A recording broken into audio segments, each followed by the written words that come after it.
WDC winner wins again. Variant fans vary again. And Borgia host EDC again. I'm David Hood of the Diplomacy Broadcast Network, and this is Deadline, DBN's monthly news program. Dateline June 2024. For our feature story, there are many games played by our hobbyists other than diplomacy. Yes, it's a fact. This happens not only at our face-to-face conventions, but has been a defining feature of diplomacy zines since they were invented in paper form back during the postal era of our hobby. But just what other games do our folks like to play? We'll talk about one popular answer to that question during our panel discussion later in this broadcast. But first, a look at headlines from around the world of diplomacy. The 2024 World Dipcon is in the books, with Nicolas Sahuguet of Quebec taking the title for a second time. Held near Milan, Italy, and run by Davide Cleopadre, this year's event boasted a strong field of players from all around the world, with the top board itself including current DBNI champion and second-place finisher Peter McNamara, as well as 2023 World Dipcon champ Jamal Blakarli, both of Australia. And don't forget past World Dipcon winner Jan Clouet and past DBNI finalist Ruben Sanchez, both from France. Together with third-place finisher Fabian Straub, as well as Sasha Massacard, this top board was quite a show. And you can watch the coverage of the event right here on DBN using the link provided below. We also have an interview with Nicolas coming up later in this broadcast. In related news, the 2026 World Dipcon will be held in Athens, Greece, under the leadership of Spiros Duvas and Jamal Blakarli. And of course, the 2025 World Dipcon will be in early April at the Whipping Tournament in San Francisco, run by Adam Silverman. In variant news, several well-known variant creators, including Alex Runke, David E. Cohen, and Keith Worstel, among others, are in the process of creating a variant compendium for face-to-face play. This will be sort of a canon collection of dip variants, which can be easily printed and shipped off to diplomacy clubs, leagues, and tournaments as requested. The idea here is for every hobby group to have a great variant designed for any number of players from 2 to 10 for use in the common situation where exactly 7 players cannot be assembled for a classic game of diplomacy. The organizers of this compendium are in the process of accepting nominations for variants to be included in their offerings. If you wish to submit a variant for consideration, please do so using the form provided in the links below. Remember, you will need the permission of the variant designer or their estate in order for a particular variant to be added to the compendium. As far as upcoming face-to-face events are concerned, there is a lot to talk about. We discussed 3 upcoming North American Diplomacy Federation events on our last Deadline episode: Denver in July, Boston in early August, and Montana in later August. Other upcoming tournaments in North America include WBC in Pennsylvania in July and Gen Con in August. Recently, the Australian diplomacy hobby has announced 3 tournaments for the remainder of their season. In Brisbane, August 24th through 25th, in Melbourne, October 12th and 13th, and Canberra, November 1st through 3rd. I've linked the Australian Hobbies Facebook page and the Snake Pit Discord server below for interested parties. 2 big news items from Europe. In addition to that, the United Kingdom National Championship makes its spectacular return to the circuit on September 27 through 29 at the Geek Retreat Board Game Cafe in Warrington, Cheshire. Contact one of the organizers, Bradley Grace, using bradleygrace98@gmail.com, or you can use the link below to the UK Hobby spiffy new website for more information. And then last but not least, the 2024 European Diplomacy Championship returns to Sion, Switzerland on September 13 through 15. Let's talk right now to Tournament Director Christophe Borgia for more details. Well, hello, Christophe. How are you this afternoon? Hello, David. I'm very fine, thanks. All right. Well, it's great to have you here on DBN and on Deadline. We are here to talk about the European Diplomacy Championship that you're in charge of here in a few months. Yes, the tournament will be in September. So between the 13 and 15 September. So in Sion, in Switzerland. Now, the EDC has been in Sion before, right? You're right. We already done an edition in 2 years ago, and maybe 4 years ago too. Okay. Now, for those that maybe don't know, tell me where Sion is in Switzerland and a little bit about the venue that you're going to be using for the event. Yes, sure. Sion is all of the south of Switzerland, near Italy, and the best to come is by train to from Geneva and with plane to Geneva airport. I think it's the best for the time, and maybe can also be possible from Zurich. Okay. Uh, All right. And how about the venue itself? To tell me what the location looks like. yes, it's a big bar with many games to play. You can come and drink something and take one of the game and play and sit down and play with your friends. Um, there is also a lot of activity here. It's called Enigma, and there is also I don't know how to explain that, but there is some cells like a prison, like, and you have to escape or find some enigma There's, I in the think, when the cell. state in the states we call this an escape room or something like that. That's what you're talking about. Yes, yes. Yep. We can call that an escape room. Yep. The Yes, How many rounds of diplomacy are we talking about?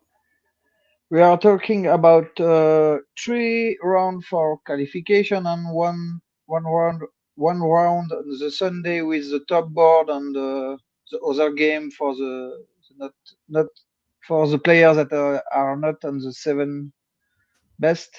Yep. So it's 4 round. Okay. So one on Friday, two on Saturday, one on Sunday. Yes, correct. Okay. Well, Christoph, tell us a little bit about your history with the game of diplomacy. I think folks might be interested in knowing. Okay, so a long time ago, I began diplomacy with mainly with my board game club. Um, I do my first tournament, I think, in two, two, huh, 2004 or five. In Sierra, in my city, there was the Swiss Diplomacy Championship organized. So this is the very really beginning, and after I play a little with my friend and my board game colleague, and after that I make a break of about 10 years, and when the World Diplomacy Championship come in Marseille in 2019, I decided this year to go with some friends. So I begin to play again. I go to one tournament before the WDC in France. I win it. So I I come very happy and very fully motivated on Marseille, and I have a good result too at Marseille. And after I decide to continue to play and also organize the Swiss Diplomacy Championship after my friends Pierre-Yves Franzetti stopped to organize it. So I take the charge of this. Is the EDC this year the same site as the Swiss Championship, or is it two different events this year?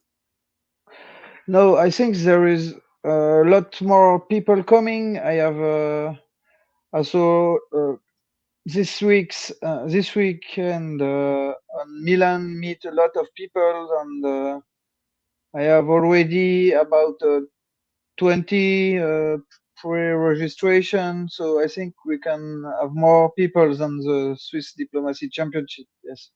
Well, that's outstanding. But so I know you've also played some virtual diplomacy. I remember seeing you playing some of that in the past, right?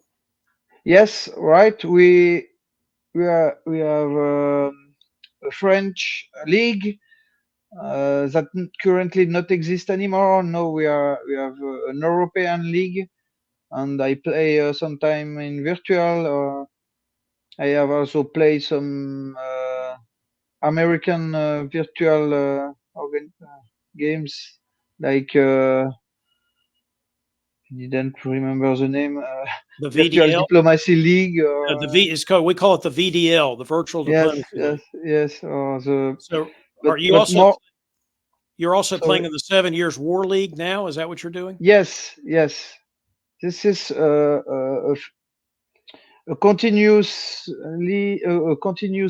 league from the French one, because the French one we have missing people, so we are trying to do something more open, and the German hobby and the Netherlands hobby join us to organize this 7 war leagues this year, and yes, looks good actually, and it's nice to have some game with more people than only the French, because the French lobby play on face to face, but the virtual hobby slowing down after Corona, I think. Yeah.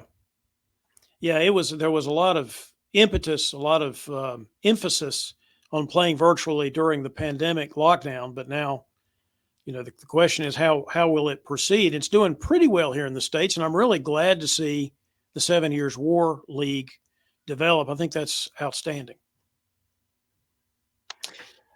Yes. Anything else you want to tell us about the European Diplomacy Championship coming up here in the middle of September? Yes, I can say something more. There is a common lunch in the middle of the two game on Saturday, and this meal will be from it will be typical Haitian food from Haiti, because my wife is Haitian, and cook this for us, and there is always a great and good. Well, that is exciting, and I actually think I mentioned that last month on Deadline that there was going to be a Haitian themed meal. So that's quite a reason to go to Switzerland. Yes, right. All right. Well, Christoph, thank you so much for being on the show, and good luck on your event. Thank you, David. Let's turn now to the subject of virtual face-to-face leagues. The aforementioned Snake Pit League, originating in Australia, just started Season 1, Round 5 on June 23rd. Please join that Discord server and then navigate to the league game rules section to see how you can get into their upcoming monthly virtual games. Also, the June game in the 7 Years War League has taken place June on the 29th of June, the Saturday, on the French Language League Discord server, which I have linked below. There will also be a French language game and one in English, depending on the number of signups for that event. You may have already seen that event or played in that event by the time you see this broadcast. But if you're seeing this broadcast too late to join in, there will be more European hosted virtual games in the 7 Years War League in the near future. I have linked the league rules below along with the standings prior to that June 29th game day. And of course, the English language diplomacy leagues also have game days coming up, with VDL on July 13th and the Tour of Britain next on September the 8th. Both are played on the VWDC Discord server. The June VDL game day was the focus of our May edition of League Night here on DBN, along with several games from the Snake Pit League from Australia. That show is linked below if you didn't see it the first time. Every month, we like to report on the latest and greatest audio, video, or visual content from creators we call our DBN media partners. The Diplostrats YouTube channel has been very active lately, releasing several videos in just the past few weeks. In one, commentators Captain Meme and Ezio analyzed the top board from the 2024 World Dipcon in Italy. In another video, Ezio plays Italy. Why, I kid you not, he's blindfolded, with the results then posted for all to see. It's really quite a thing. A link to their YouTube channel can be found below.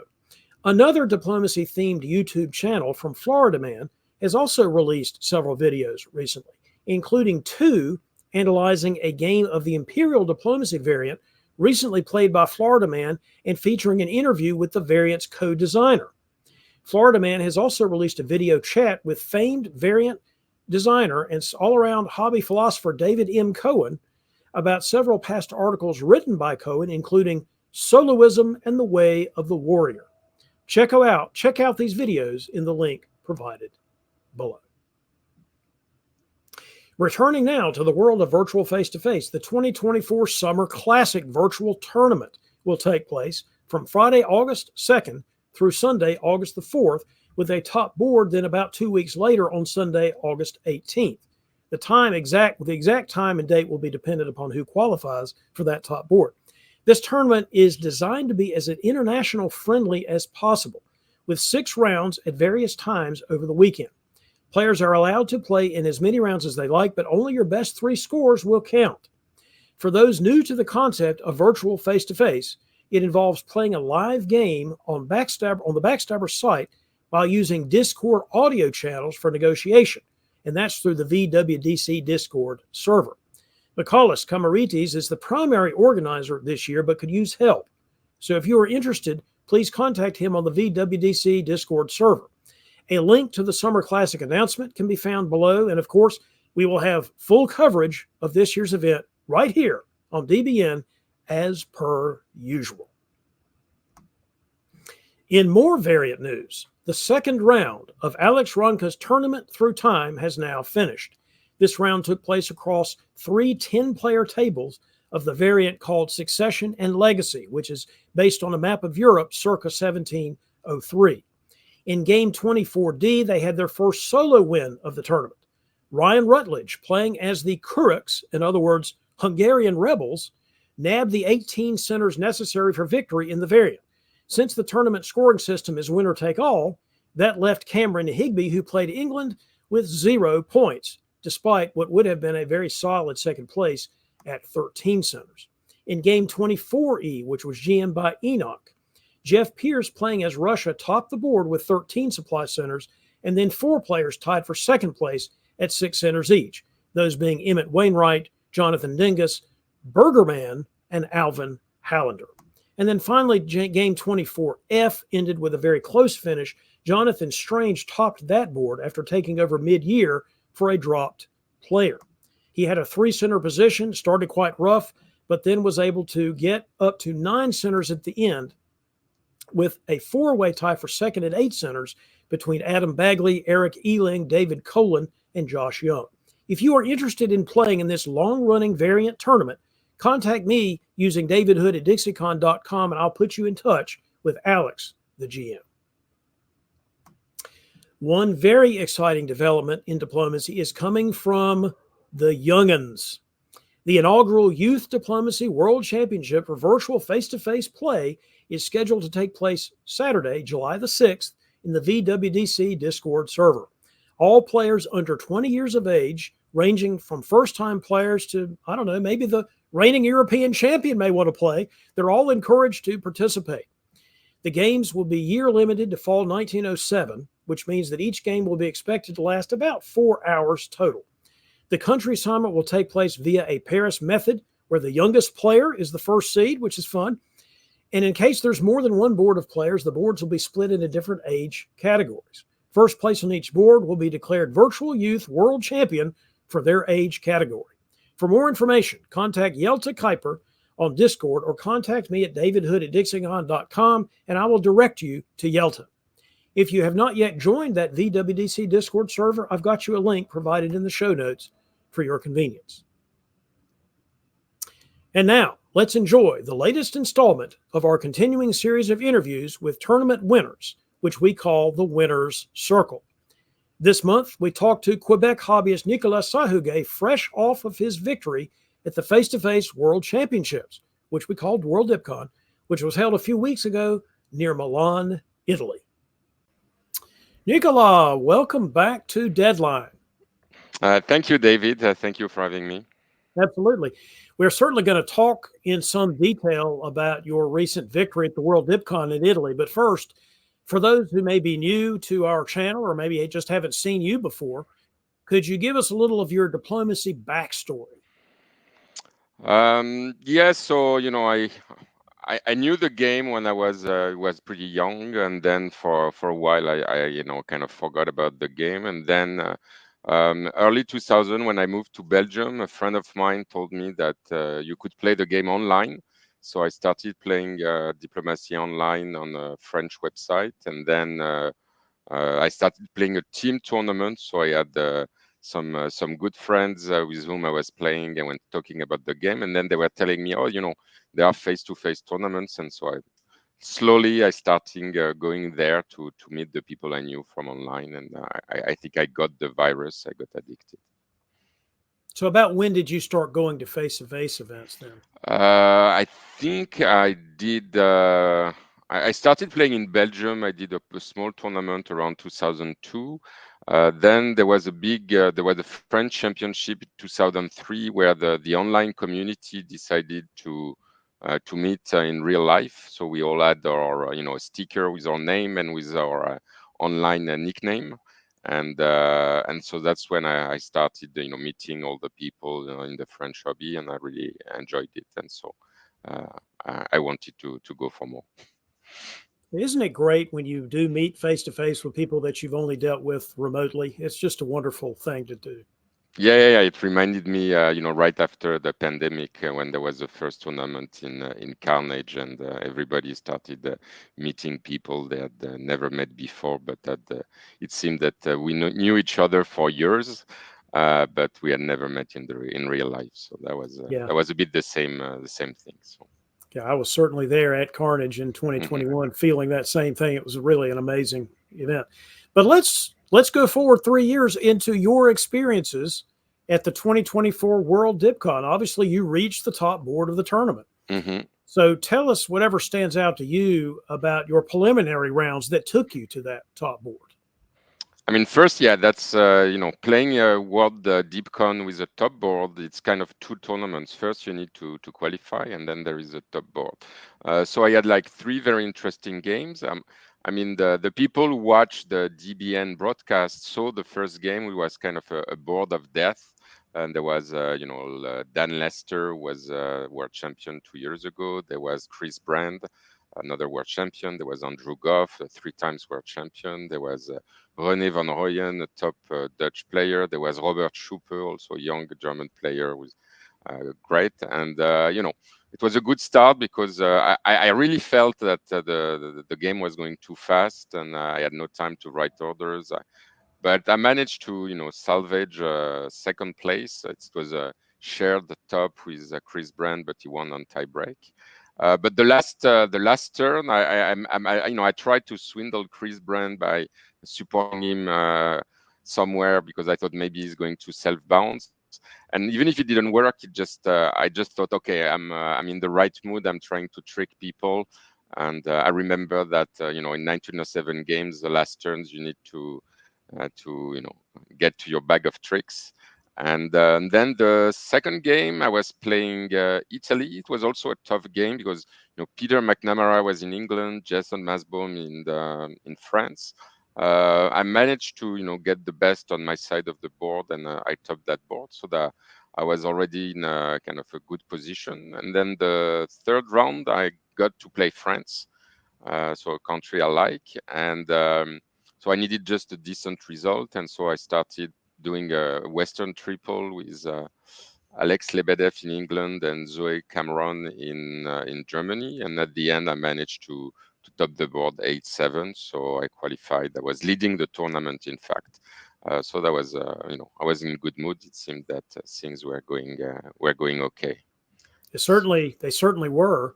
So then you got to the championship game, and you were, sort of leading the tournament at the time, and you're also encountering several players with whom you had played before in other events. So how did you approach that going into spring 1901 negotiations? That must have been a little bit tricky.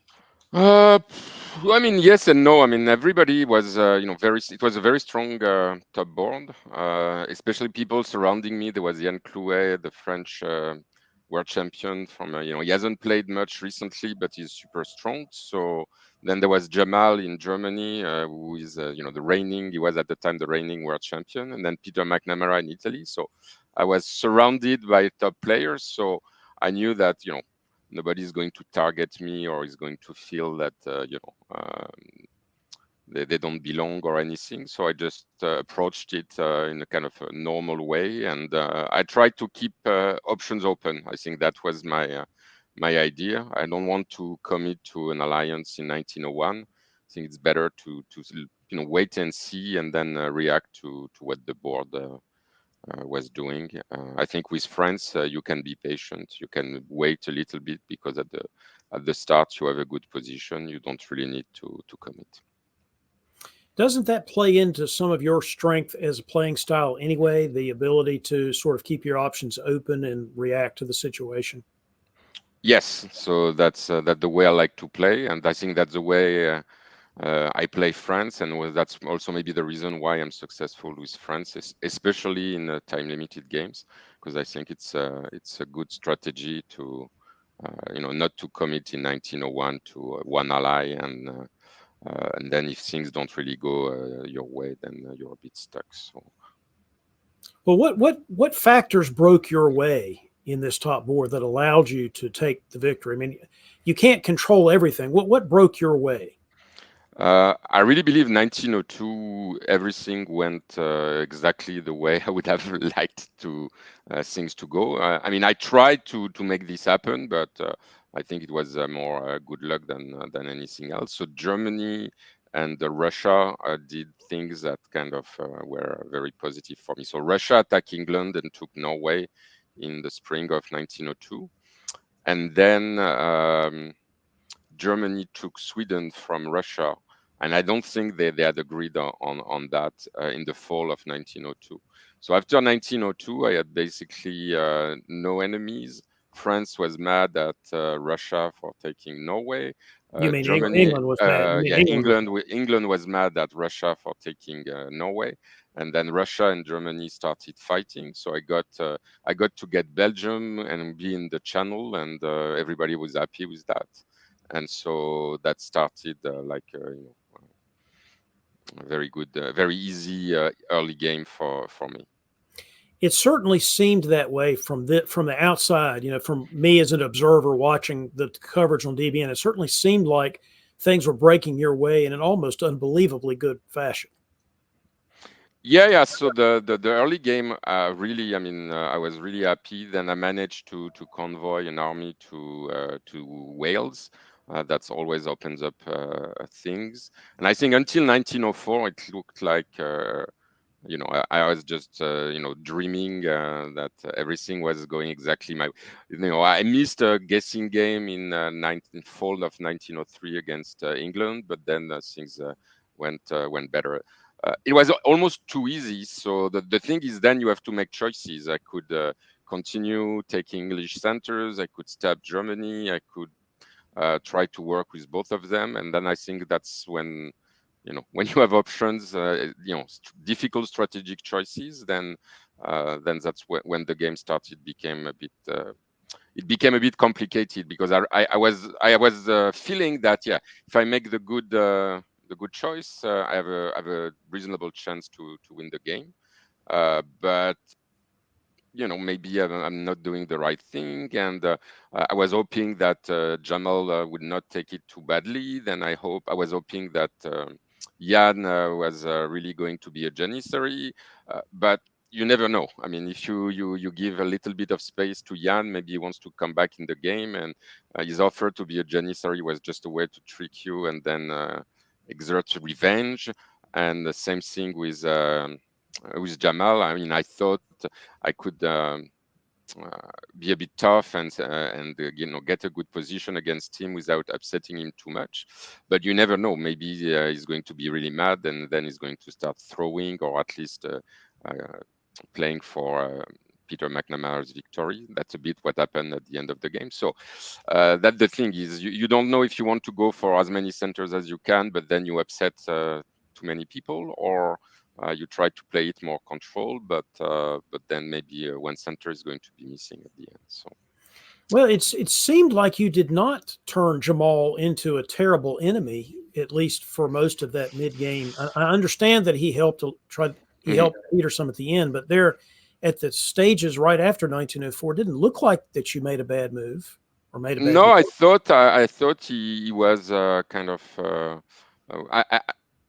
I'm not sure. I think he at some point he tried to come back and defend against me, but then I kind of convinced Russia that he had a good chance in the game if he was taking Edinburgh, which I kind of left open for him, and then he could retake Warsaw and be in a good position. I said now it's a race between me, you, and Italy, and I think he believed that, and so he took Warsaw from Jamal, and I think Jamal kind of took it very badly, and so he disbanded a unit close to me. So that's I think why it looked like he was not mad at me, but in fact even then he was still trying to.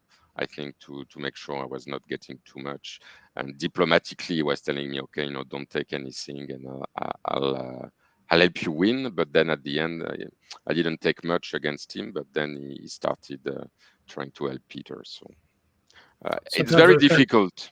It's very difficult to deal. I mean, Jamal is a top-notch player, so of course he's going to tell me what I want to hear, and then you have to make choices, thinking, okay, do I believe him? But I don't want to upset him too much, and so I tried to keep control, and I thought I had calculated things well, but at the end it was not too close to comfort, and it was I mean I almost lost the game. So. It was very close at the very end. For those that haven't watched, it's very, very close between you and Peter in Italy at the end. It should not have been. So basically, in the last turn, I think I had calculated correctly that would be at 10, and that Austria and Turkey were kind of working with me, while Russia and Germany were more working with Peter. And I knew that if Austria was cutting Serbia, was moving Budapest to Serbia, the game was mine. That was over. And when I talked to Turkey and Austria, they told me, "Oh yeah, that's what we are doing." So I thought, okay, this is done. And then I don't know, maybe the pressure. I just kind of lost interest for a couple of minutes, and then Peter just must have told them a story about something like.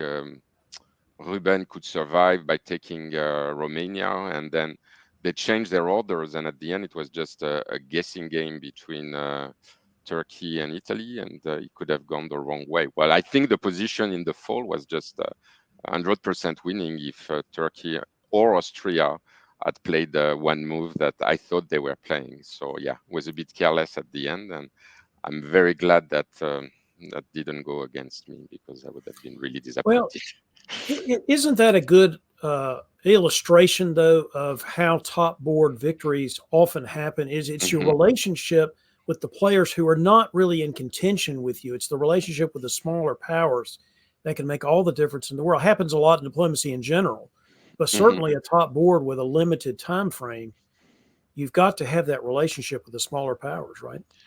Yes, you have to do it, and also you need to find every possibility.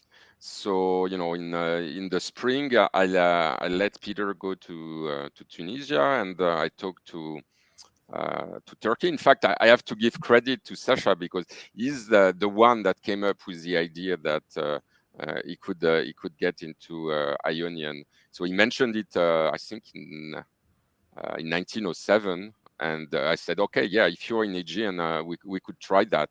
And then when he was there, I went back to him and I said, yeah, your idea was great. Let's do it.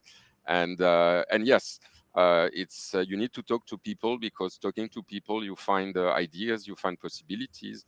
And Peter the same way. I mean, he was talking to everyone. He managed to turn Ruben and I think also Sasha to do something a bit crazy. I think the idea was, oh, we want Ruben to survive in Romania. In fact, it was just a trick to try to get as many centers as possible.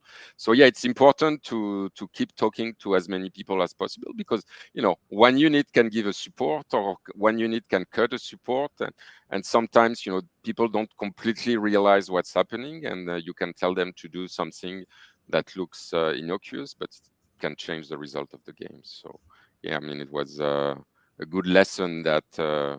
If you try to find every possibility at the end of the game, there are many more possibilities than people imagine, and there are chances that can appear out of nowhere if you're really looking for them. I mean, I think Peter in the video was saying that, yeah, he just saw that line of play at the last minute and tried to make it work.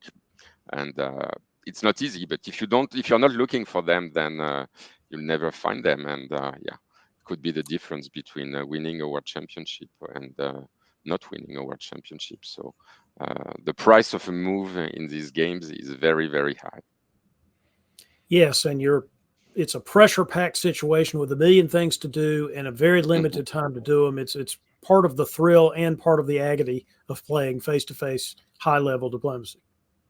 Yeah, yeah. I mean, I remember I think the I don't remember exactly when it was, but I managed to bounce Jamal in Burgundy, and I was just checking my moves I had 1 minute left or 2 minutes left, and I had not entered that move, and then I saw that, yeah, if he does that, it kind of wrecks my game, and so I just okay, let me defend Burgundy, and I think if I had not made that move. The game would have finished differently. So Certainly would have been a different game. little details are very important.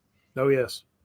Well, we've mentioned a couple of times the fact that this is a time limited game, ends in 1907. That's a method of play that is, or in a tournament scenario that is Mhm, totally normal in Europe and is somewhat unusual in North America. So there may be some mhm. players who are wondering how that would affect the play of the top board or affect your victory. In what way does that format affect the outcome of a game like this or your game in particular?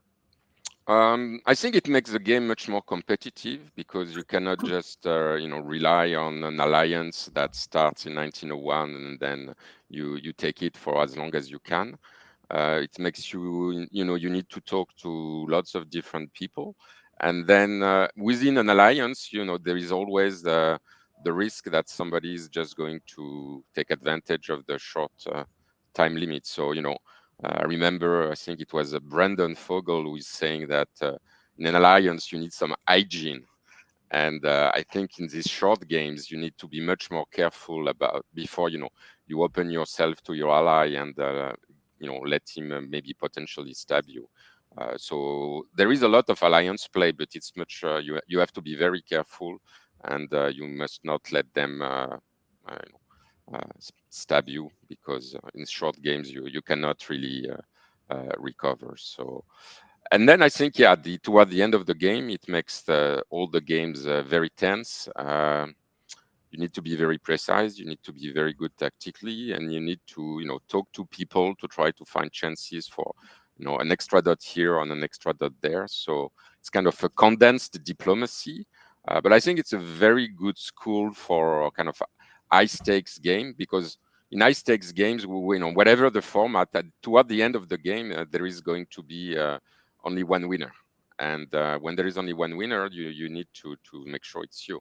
And I think these short games, really teach you to do that. And also, I think one of the good aspects of these games is there is a bit less drama when somebody stabs somebody, and so you learn that, yeah, I mean, uh, taking a couple centers at the end of the game is, it's understood to be what you should do. And so you learn that, yeah, I mean, stabbing your ally for 1 or 2 dots to win the game, nobody is going to complain about it. And so you feel much more I don't know, free to play the game with really the goal is stopping the board, and you don't really care that, oh, if I took a center from him, next time we play, he's never going to want to work with me. No, it's just, yeah, we work together, and at the end we are competing, we are trying to top the board, and it's understood, and nobody is going to blame you if you want to, if you need to try to win. I think it's a good spirit to have, especially when you play in World Championship or Dipcon or things like that. You need to have this mentality that, yeah, you have no friends. You need to take as much as you can, because this is the way to win the tournament. Well, we should listen to you because this is not the first time you've won a world championship. You won the World Dipcon, the face-to-face championship years ago. Tell us about that experience and then compare the two. Yeah, so that's kind of funny, because when I won in 2006, so first I was also playing France, so it seems that there is a pattern here. But it was my first World Championship, and it was not my first face-to-face tournament, but it was very early in my face-to-face career, and it was completely different experience, because I think nobody really knew me. So nobody really, when I started growing, nobody really paid attention, and and and then also it was a very different. I mean, I didn't really realize what it meant at the time to win a World Dipcon. I thought, yeah, it was a tournament, it was easy, I'm pretty good, it's going to happen again. And then, yeah, I had to wait 18 years to to win again. And yeah, it made me realize that whenever you have a chance in these kind of things, you really, really need to take them, and not um, let them slip through your fingers, because it's not clear when will be the next time you have the chance to qualify for the top board, and then you play a good country, and then things go your way a little bit. So yeah, you really need to realize that if you have a chance, you need to close the deal, and the only way to close the deal is to have this experience in playing these tense games where you're going to try to top the board at any cost. And I think that's really why, playing 1907 or 1909 games is a great way to train for these high stakes games, because uh, if almost every game at the end there is this kind of race to top the board. Then when it's a top board, or when it's a very important game, you have a little bit this uh, the habit of playing under pressure, and trying to find all the chances to get this extra dot that allows you to win. So, Well, just to fill in the blanks here, that 2006 event was in Berlin, was it not? yes. So Yeah, Berlin. was that a different experience? I know it was 18 years ago, but was that a very different experience from the tournament point of view, the play of the players? That Uh, sort of thing? no, it was kind. I mean, the location was very different, because we are playing in a hostel, kind of in the center of Berlin.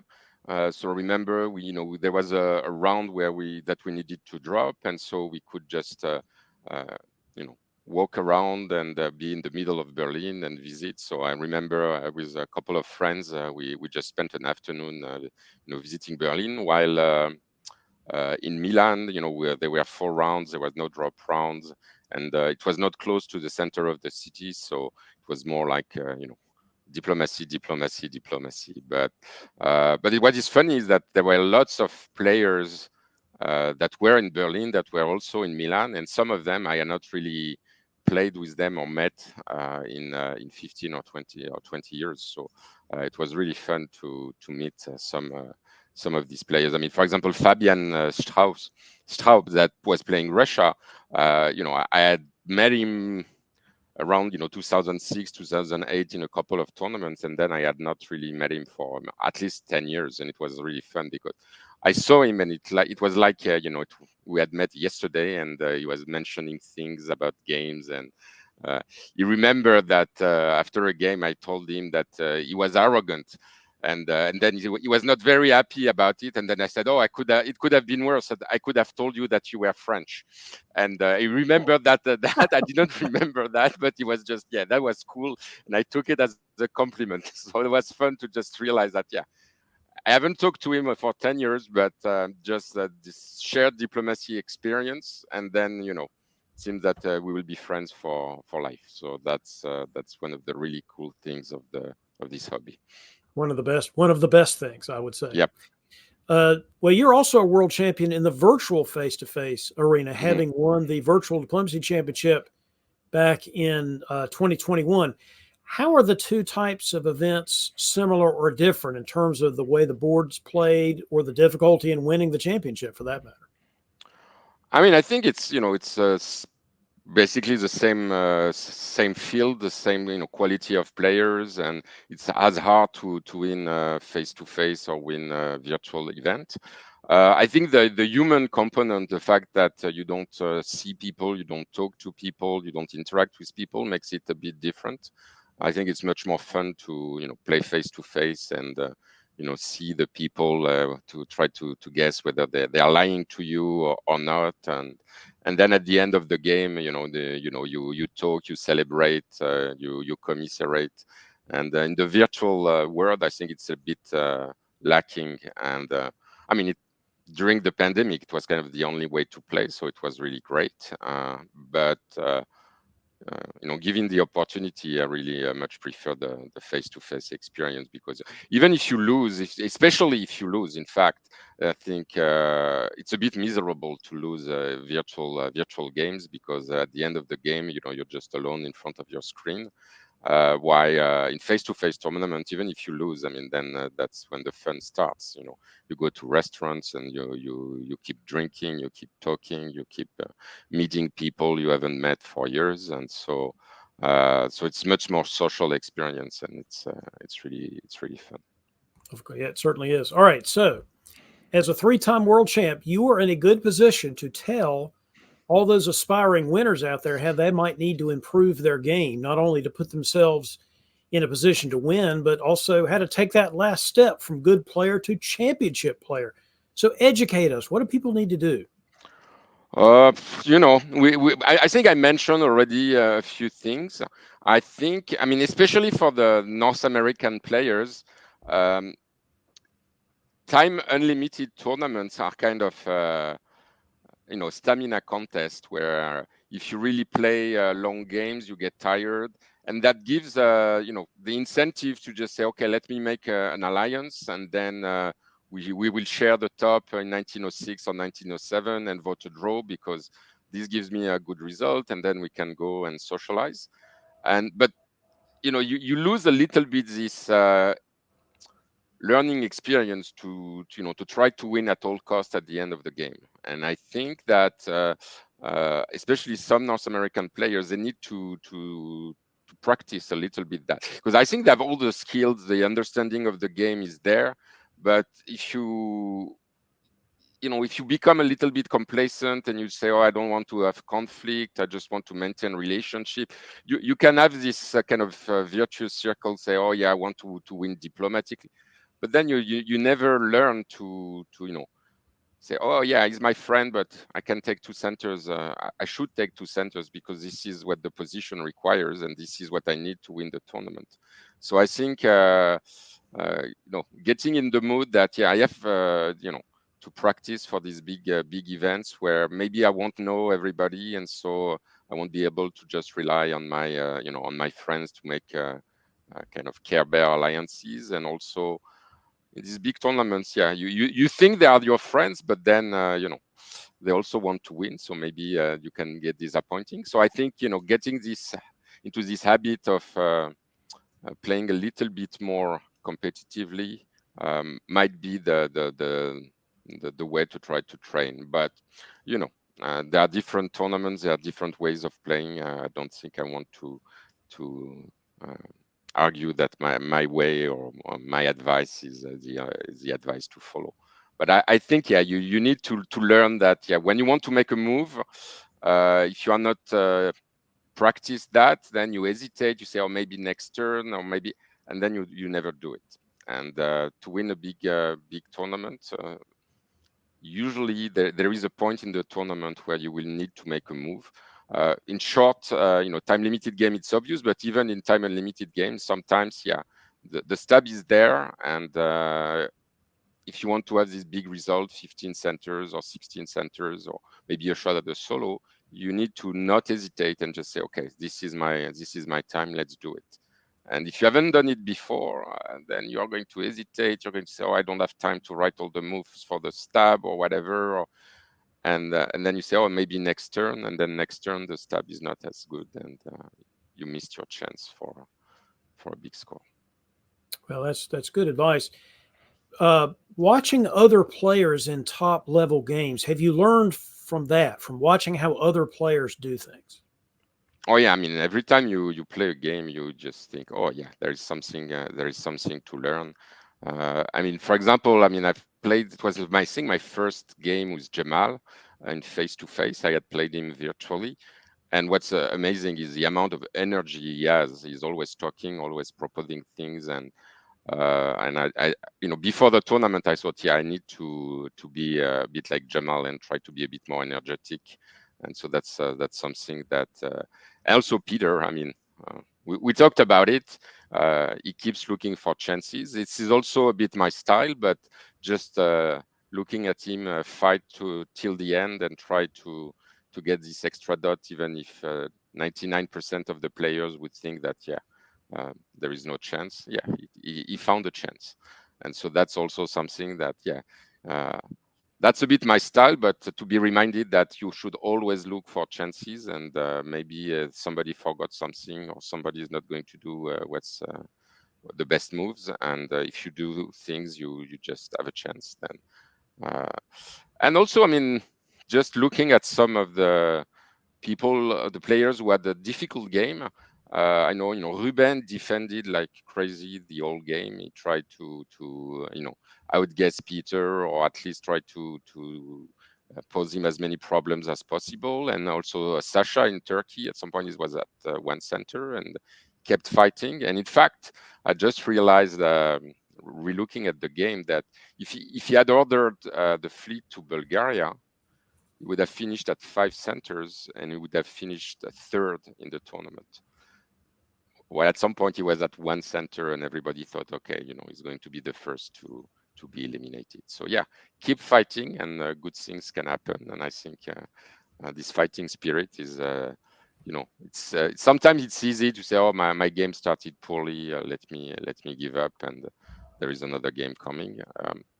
You never know. Maybe this is going to be what you need to get to a podium or to get to a top board. So watching these players fight to the end is always a great lesson. Absolutely. Well, will we see you defending your title at the 2025 World Dipcon in San Francisco? I hope so. You never know with the. I'm trying. I've put it in my calendar. You never know what can happen, but I'll do my best to be there. I know I have this big world champion belt that Dave Maletsky manufactured for the Carnage World Championship 2 years ago, and I have to bring it to the tournament so that the next champion gets it. So. I'll try to be there. Should everyone watching this be there with you? Yes. So if you can make it, really try to make it. I mean, I've been to Whipping the tournament before. Adam and Siobhan are great hosts. It's going to be in downtown San Francisco, so the possibilities for socializing after the games are going to be great. And also, I mean, California is a fantastic place. So anybody who coming from outside the US, you can spend a week or 2 weeks in California. You can visit national parks. You can drink wine. You can visit the city. That's something I like to do when I go to WDC. If I can make it a holiday, I think it's great. If you can make it a holiday with other players, it can be even better. And I think San Francisco is really a destination where this makes sense to stay more than just the weekend of the tournament. I agree with you entirely. All right, any final thoughts for our Deadline audience? It's been great to have you on again.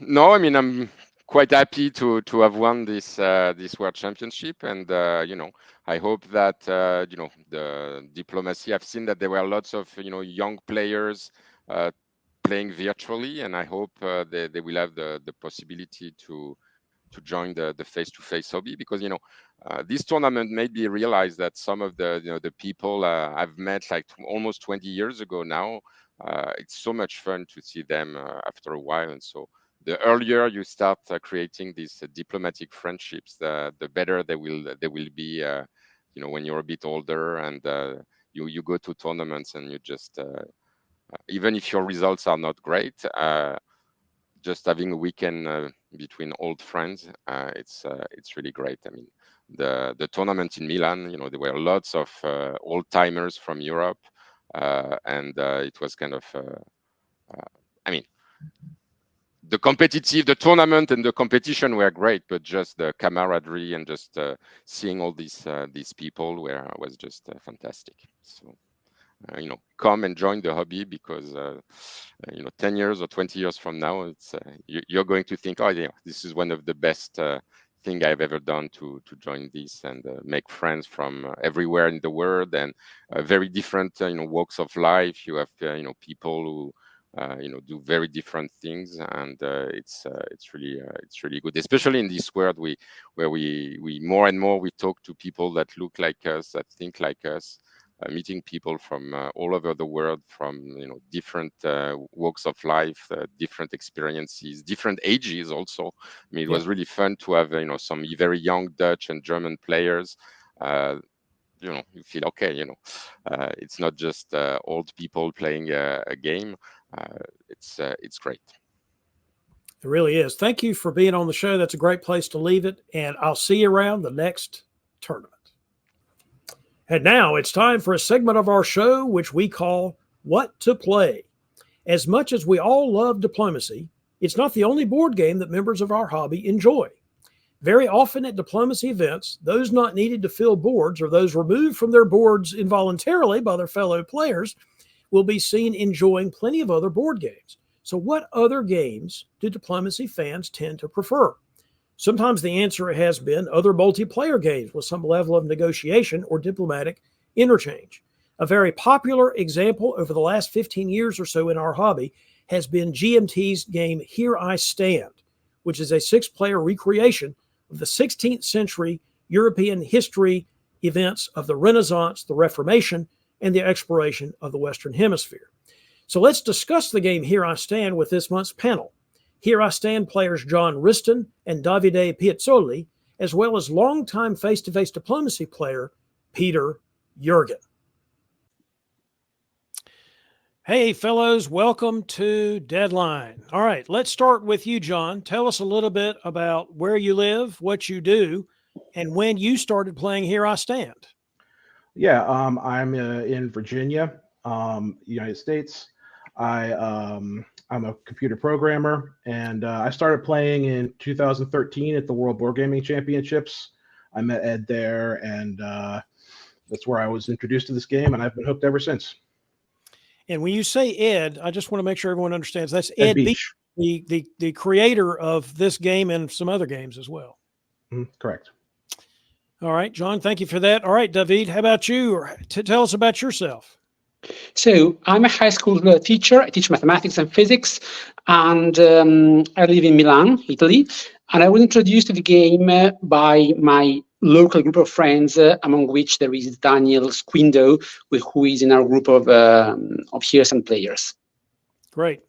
And what do you think the best feature of Here I Stand is, David? In my opinion, the best feature in Stand is its mixture between flexibility and stiffness. Actually, I really like its stiffness because the game will always push itself to develop in a certain way. And that's, in my opinion, remarkable because you won't have, say, Ottomans in Spain or France in southern Italy, up to strange deals, of course. Well, we've all seen some strange moves in Here I Stand, but I understand your point. It is intended to at least partially be a historical simulation. Indeed, yes. All right, Peter, it's been a while since you've been on Deadline, so give us your bio, if you would, and your diplomacy backstory before we start talking about Here I Stand. Yeah, thanks for having me on here, David. I've been playing diplomacy for about 10 years. I was very active in the Chicago community for many years, I moved out of Chicago back to the DC area, and I've kind of been bouncing around the East Coast. But most recently, just moved to Texas and live in San Antonio now. So I don't get to too many diplomacy events anymore. Dipcon in North Carolina, which you find is one of my typical annual staples. But I'm glad to be here. Glad you're here with us, and glad to see you a few weeks ago at Dipcon, where we played, I think, 2 games of Here I Stand. So you've been playing. We did indeed. You've been playing that game off and on for years now. What do you like about the game?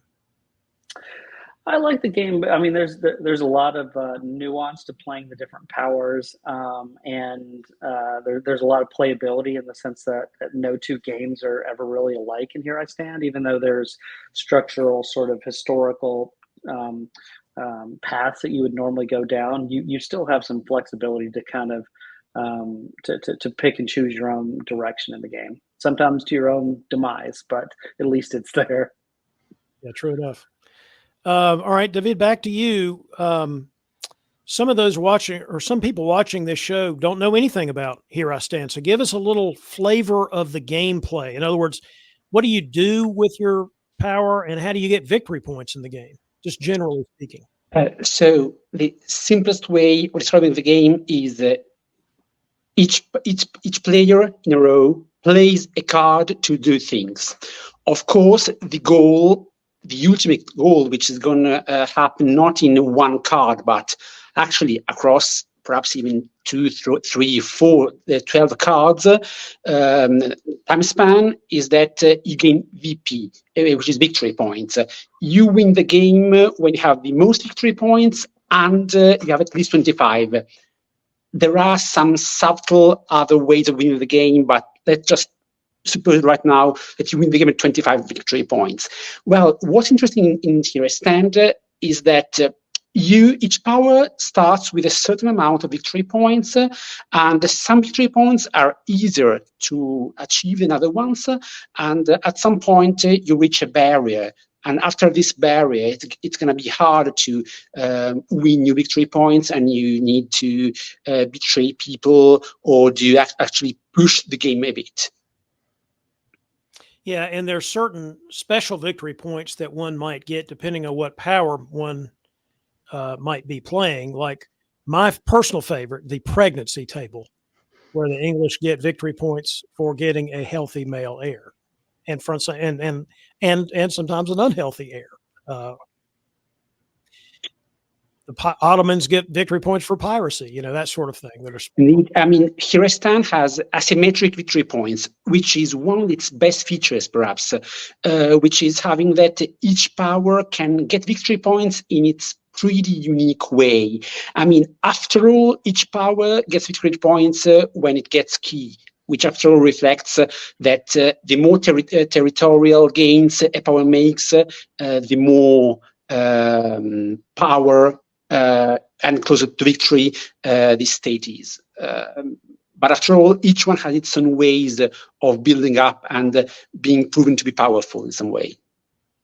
Unless you're the Pope, and then you primarily get victory points by burning Protestant troublemakers at the stake, which, again, something that's pretty unique to this game.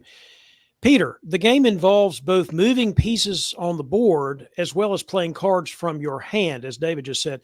Can you explain how that interplay tends to work out during a turn?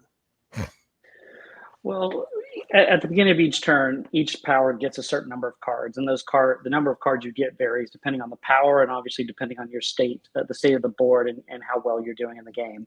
And with those cards, they have different scoring values from 1 to 5. And they have a combination of events that are relevant either to all powers or some that are more specific to individual powers. Or you can play the card for the event, or you can play the card for points, or CPs, control points, as they call them. If it's an event that's especially good for you, then you could play it for the event. You don't get the CPs, but you get what's on the event. And that's when, to me, a lot more of the fun of the game comes in, is when you get to play those cards for the events rather than for the points. On the other side, if you play it for points, you can do any number of different actions, both on the board and if you're in a religious battle like the Pope, you can call debates and burn people at the stake. So there's a lot of variety out of just those cards. So, well, that's right. And John, I guess let's go to you. There are 6 powers in Here I Stand to interact with each other, each one having very different starting positions as well as unique goals and objectives. Could you briefly describe the 6 powers and just very generally what they're trying to accomplish in the game? Sure. We'll just go in player order, starting with the Ottomans. This time period was when the Ottomans invaded Hungary. The Battle of Mohacs took place during this time period, and the Habsburgs took over Hungary, or acquired them diplomatically. So one way is through conquest, and that's kind of where the Ottoman will mostly focus, though they can also go into Italy and cause some trouble there.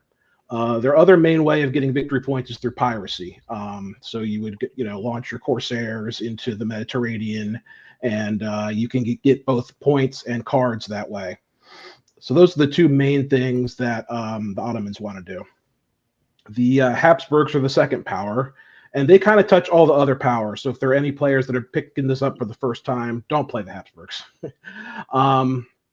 So the Habsburgs kind of want to do a bit of everything. They can participate in the New World. They have the best odds of getting, exploring for points, also, conquering for points in the New World. That'll also give them cards. But they're going to be involved. They're going to have their hands in everything. They're going to have their hands in France. They're going to have their hands in Eastern Europe. They're kind of the police officer of the board. If anyone gets too powerful, it's their job to knock them back down a notch. England, as you said, in addition to wanting to cause trouble in France, as they normally do, they get points via 2 other ways. They can also do New World actions. King Henry VIII wants to have a baby, and you can go through all of his wives, and he can die during the game, and you really want to make sure Edward's born because you do not want Mary as your queen. Elizabeth is great, but she almost never shows up in this game. If Mary becomes queen, the Pope can take half of your turns for you. It's awful. But the other way that the English can get points, and I'll explain this more when I talk about the Protestants, is that as the English spaces convert from Catholic to Protestant, they can also earn points that way. So they're also a little bit involved in they're involved in quite a few things, but usually like England and Ottoman, they're just too far. They don't really have much to do with each other. One interplay that I like is that the England can try to buy a divorce from the Pope. That could be something they work out diplomatically. France, their way of getting points is that in addition to conquest, they have what's called chateau. Every power has their own home card, and France's allows them to get victory points by building a chateau. And depending on when you play it, you can also get cards from it. They can also participate in the New World. The Pope, as you said, so excitedly can definitely burn heretics. Obviously, it's a terrible thing. Horrible. It's gallows humor, quite literally. But keep going. Yeah, horrible. I don't encourage this in real life. I don't encourage any of this in real life. Yeah. So they do that. They also have a slight military bent. They kind of want to, either through conquest or diplomacy, take a lot of the minor Italian powers, like Venice and Genoa. That'll help them both get more cards and points. They want to push back against the Protestant Reformation via burning books. I think that's mainly it for the Pope. The Protestant is probably the most unique power in the game. They start the game without any military at all. They don't come in as a military power until a certain event is played. Their goal is to spread the Protestant Reformation throughout Europe. And you could do that with the Reform Action. Published treaties. You got it. So their goal is to try to do that, and also converting Bibles can get them victory points. So you translate the Bible into French, English, and German, and that'll get them victory points. So, and you know, one of the cool functions or features of the game and how it's designed is that each space on the board has both a political control and a religious control. So you can be under political control of the Habsburgs and it be Catholic, or you can be under political control of the Habsburgs and it be Protestant. And so that combination of sort of different overlays over the map makes it a very interesting game. John, let's stick with you. You've just described all the powers. What's your favorite power to play and why? England was my first power, so I'd have to say they're my favorite. Just the first one I started with. As you said, it's kind of entertaining to try to focus on getting a male heir. And since it's, also heavily involved in the Reformation and, I have to involve myself with the Pope and try to, negotiate a divorce. I like playing England. Fair. Peter, how about you? What's the same question to you? What's your favorite power to play? Well, that's interesting. I would say England is my second least favorite if I were to pick. But France is probably my least, which you did not ask me either of those questions. So my favorite stuff is the Habsburgs. I like the fact that they get to noodle in all of different places. I really enjoy exploring the New World because it's a lot of dice rolling. I like rolling dice. And then I like the play against the Ottomans and trying to balance like combating piracy as well as combating militarily against them in the sort of the Eastern Front. And they have lots of different options, and I like options. So, well, yes, you do like options.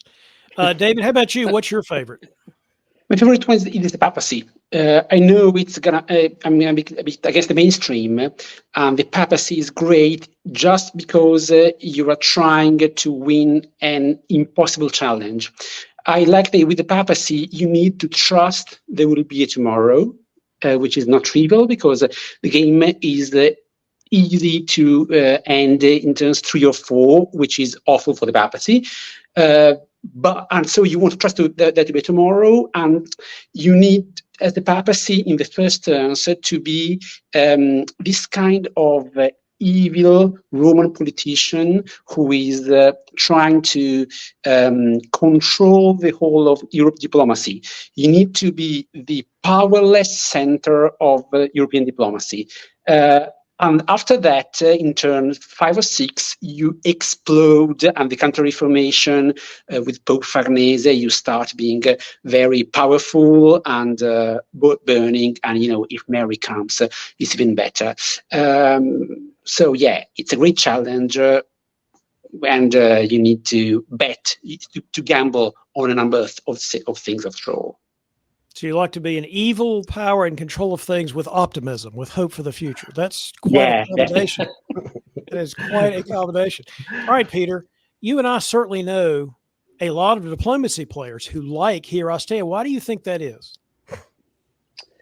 I think, I think you started the show with the idea that, or mentioning that there is a diplomacy factor in Here I Stand. It happens typically at the very beginning when you're talking about your cards, and if you've got cards that can help the other person, and you'll play them if they'll do X for you and that sort of thing. So that aspect is interesting, I think, as diplomacy players. I think that diplomacy players also like the tactical aspects of Here I Stand and being able to have a lot of different, let's say, balls in the air of what you're trying to do, what you're trying to accomplish, and the fact that you're playing against 5 other players. Diplomacy, you're playing against 6 other players, so it's fun to be going against multiple opponents in a game that is not too big for that many or too small for that many people. Because I think there's a lot of games where when you add people, it just adds time but not complexity. And Here I Stand is one of those games that adds a lot of complexity with the 6 players that a lot of 6-player games don't do well. And I think that aspect really, I think, interests diplomacy players too. Yeah, that makes sense. John, how important is diplomacy in the course of a Here I Stand game? And give us an example, if you would, of the sort of things that get negotiated between the players. Oh, it's vitally important. You can't win a game of Here I Stand if you're not good at diplomacy.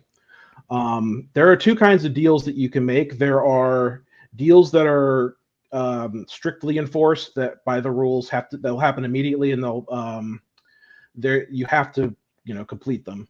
So, for instance, if someone says, "I'll give 2 mercenaries to the papacy," they get their mercenaries. If someone says, "I will grant a card draw to this other power," that's an example of it just happens immediately. So those are immediately enforced. What's interesting, though, is you can also make non-binding deals. So, hey, I'll play this event for you if you give me a card. And those aren't enforceable. So you have to be able to trust that the person will play the event. And if they stab you in the back, then maybe you only want to make mandatorily enforceable deals with them from then on. The community doesn't look kindly on people that go back on their deals unless someone's close to winning. So, yeah, I think you're not going to win this game if you try to be an island and not have diplomatic relations with people. Another thing is that I really think it's important that you have a short memory. Your enemy last turn can be your friend on the very next turn. It's important to not, say, "Oh, France attacked me last turn, so I have to attack them this turn," when the Habsburgs are close to winning. No, you need to team up against the Habsburgs, and now France is your friend. So those are all the diplomatic aspects of the game that I really love. All right. So did you hear all that, diplomacy player? Sometimes one turn it'll be your friend, and the other next turn they'll be your enemy, and vice versa. That's exactly how diplomacy works, as we all know. David, tell these diplomacy people out there watching this show out in YouTube land what they have been missing if they've never tried Here I Stand before. What are they missing? Well, I think I will refer to what John said, which is you have this diplomacy where you don't need to hold grudges to the players. You always need to be able to switch between friendship and being enemy of another power. It's very important in Here I Stand. Also, as John said, I agree that if you're an island and if you close yourself and never talk to anybody, you are going to be the subject of other players' diplomacy. Because if you don't talk, you're going to be talked about. That's what happens in Here I Stand, in my opinion. So, yeah, I'm really sure that anybody who loves board games and diplomacy board games in particular are going to love Here I Stand. I'm sure about that. Yes, I think that's actually true. John, it's time for some final thoughts. So let's start with you. Final thoughts for our deadline audience. What is the number one selling point for Here I Stand in your view? It's hard for me to boil it down to just one selling point because I think it marries diplomacy with tactical movements very well. I know there are a lot of games that do one or the other really well, and maybe better than Here I Stand. But I think Here I Stand is a great marriage of the two, and also the card-driven aspect. It really brings in all 3 elements well. So if you like a lot of variety, I think Here I Stand is the game for you. Okay. David, how about you? Same question. What would be the top selling point as far as you're concerned? I need to share John's point of view. And let me add also that there are some subtle interactions between some powers, which is, in opinion, a very subtle nuance. For instance, the England Protestant interplay is something which is extremely fascinating, in my opinion. That's really amazing because you have basically what happens. It happens that during a certain action on England soil, is going to bring VPs to both. but for England, the VP are more beneficial and more expensive. So it's all going to be a matter of diplomacy, whether it convenes to either to do it.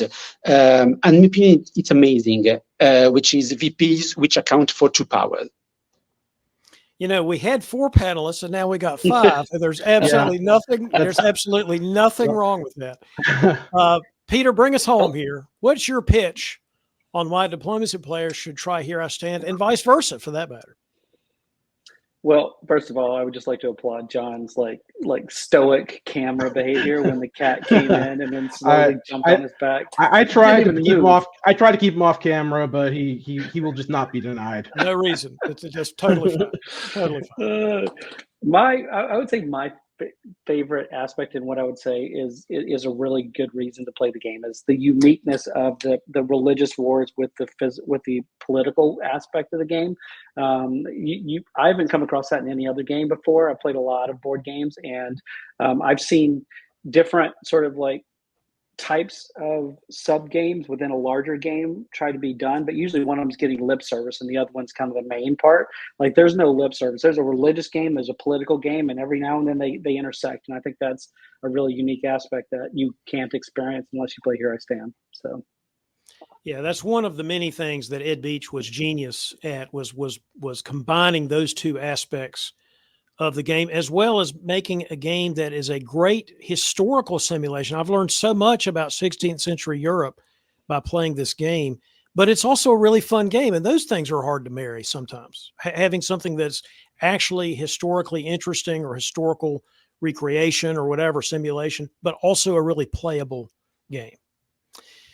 All right, fellas, thanks so much for being on Deadline, and keep stabbing.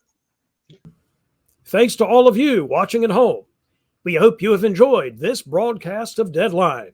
If you have news, ideas for features, or feedback of any kind, please feel free to send an email to info@diplobn.com, or you can drop me a line directly using davidhood@dixicon.com. To review all of our broadcast offerings, visit our website, www.diplobn.com. This is David Hood signing off. I wish you brightness and bliss and, of course, Belgium.